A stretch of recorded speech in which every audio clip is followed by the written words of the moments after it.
வணக்கம் மக்களே, வணக்கம். சற்று முன் கிடைத்திருக்கக்கூடிய ஒரு முக்கியமான தகவல் ஒன்றை பார்க்க போகிறோம். சற்று முன்பு திமுகவின் தலைவர் கவலைக்கிடம் துணை முதல்வரை ஆளுநர் அவசரமாக அறிவிச்சிருக்காங்க. என்ன காரணத்திற்காக திமுகவின் தலைவர் கவலைக்கிடம், அதை பற்றின தகவல் பார்க்கலாம். அது மட்டும் இல்லாமல் அவசரமாக யாரை நியமித்திருக்கிறார் துணை முதல்வராக ஆளுநர் அவர்கள், அதை பற்றின தெளிவான துல்லியமான விளக்கத்தையும் இந்த ஒரு வீடியோவில் தெளிவாக பார்க்கலாம்.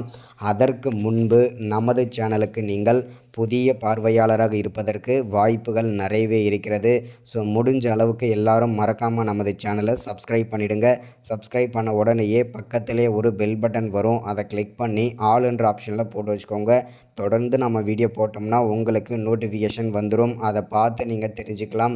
இன்றைக்கி என்ன அரசியல் நியூஸ், இன்றைக்கி என்ன அரசியல் அப்டேட்டுன்றதை தெளிவாக துல்லியமாக தெரிஞ்சுக்கலாம். வீடியோ பார்க்குற ஒவ்வொருத்தரும் மறக்காமல் லைக் பண்ணிவிடுங்க, மறக்காமல் ஷேர் பண்ணுங்கள் ஒவ்வொருத்தருக்கும். ஓகே, வாங்க வீடியோக்குள்ளே போகலாம். சற்று முன்பு கிடைத்திருக்கக்கூடிய ஒரு முக்கியமான பரபரப்பான அதிர்ச்சிகரமான ஒரு சோகமான தகவல் கூட சொல்லலாம் திமுகவை பொறுத்த வரைக்கும். ஏன் அப்படின்னு பார்த்தீங்கன்னாக்கா, திமுகவில் பார்த்தீங்கன்னா முதல்வர் ஸ்டாலின் கவலைக்கிடமாக அப்போலோ ஹாஸ்பிட்டலில் பார்த்தீங்கன்னாக்கா அனுமதிக்கப்பட்டிருக்காரு.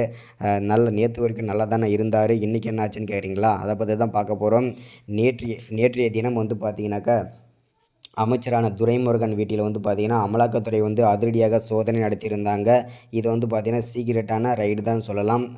சோதனை நடத்தியதில் 5,000 கோடிக்கும் மேற்பட்ட கருப்பு பணங்கள் சிக்கியிருந்தது.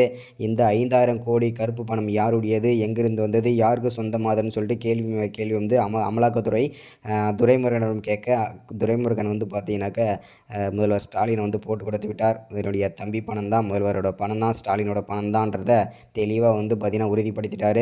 அங்கேருந்து விரைந்து வந்த அமலாக்கத்துறை அதுக்குள்ளேயே பார்த்தீங்கன்னாக்கா திமுகவோட தலைவருக்கு நியூஸ் கிடச்சிது.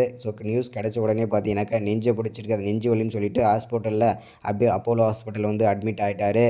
இதனால் திமுக தலைவர் கவலைக்கிடம், அதாவது நாடகம் ஆடுவதில் திமுக நம்பர் 1 இடத்தை பிடித்திருக்கிறது. இதில் உறுதிப்படுத்தியிருக்கோம். அது மட்டும் இல்லாமல் துணை இந்த முதல்வர் ஸ்டாலின் கவலைக்கிடமாக ஹாஸ்பிட்டலில் அதாவது நாடகத்தை போட்டுட்டு இருக்கும்போது துணை முதல்வரை பார்த்திங்கன்னா ஆளுநர் அவரை அவசரமாக நியமிச்சிருக்காங்க. அதில் நியமித்ததுலேயும் பார்த்திங்கன்னா ஒரு கோளாறு.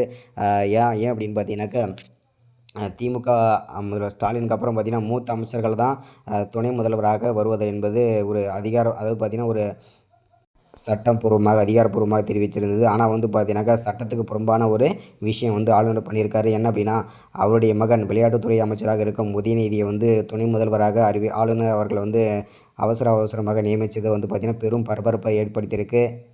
இதனால் திமுகவில் பெரும் பூகம்பமே வெடிச்சிருக்கு. இது ரொம்ப ஆபத்தான தகவல் தான். அடுத்தடுத்து தொடர்ச்சி அதை பற்றின பேசலாம். சப்ஸ்கிரைப், லைக், ஷேர் பண்ணுங்கள்.